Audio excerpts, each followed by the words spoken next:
মায়ের আঁচল ২০০৩ সালের একটি ভারতীয় বাংলা নাট্যধর্মী চলচ্চিত্র। ছবিটি পরিচালনা করেছে অনুদেব সেনগুপ্ত, প্রযোজনা করেছে অপূর্ব সাহা। এটি আঁচল নামে একটি নাটকের উপর ভিত্তি করে নির্মিত হয়েছে।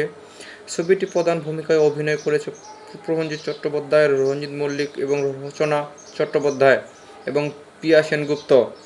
এটি মূলত ২০০০ সালের একটি হিন্দি চলচ্চিত্র, যা আবার ১৯৭২ সালে মারাঠি চলচ্চিত্রে হয় এবং পরে বাংলাতে প্রকাশ করা হয়। এই ছবিটি মুক্তি পায় ১৮ সেপ্টেম্বর ২০০৩ সালে। পরিচালনা করে আকাশ মুভি চ্যানেল এবং দেশ ছিল ভারত, ভাষা ছিল বাংলা। গল্পের কেন্দ্র রয়েছে ভোলা চৌধুরী, যে ছোটবেলায় দত্তক নেওয়া একটি পরিবারের বড় হয়। তার দত্তক বাবা মা জনার্দন ও মমতা তাকে অত্যন্ত স্নেহ লালন পালন করে। ভোলা সরল, সৎ এবং কিছুটা গ্রাম্য স্বভাবের মানুষ।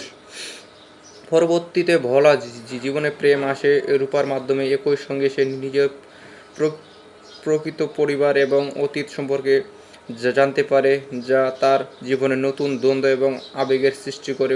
পরিবার, ভালোবাসা এবং আত্মপরিচয় টান পড়ে এই ছবির মূল বিষয়। এই ছবিতে প্রসেনজিৎ চট্টোপাধ্যায়ের চরিত্রে অভিনয় করে ভোলা চৌধুরী, রঞ্জিত মল্লিক জনার্দন চরিত্রে, অনামিকা সাহা মমতা চরিত্রে, তাপস পাল মণি চৌধুরী চরিত্রে, রচনা চট্টোপাধ্যায় রূপা চরিত্রে, অভিষেক চট্টোপাধ্যায় সুজন চৌধুরী চরিত্রে, প্রিয়া সেনগুপ্ত রিঙ্কি দত্ত চরিত্রে, দীপঙ্কর ত্রিদেব চৌধুরী চরিত্রে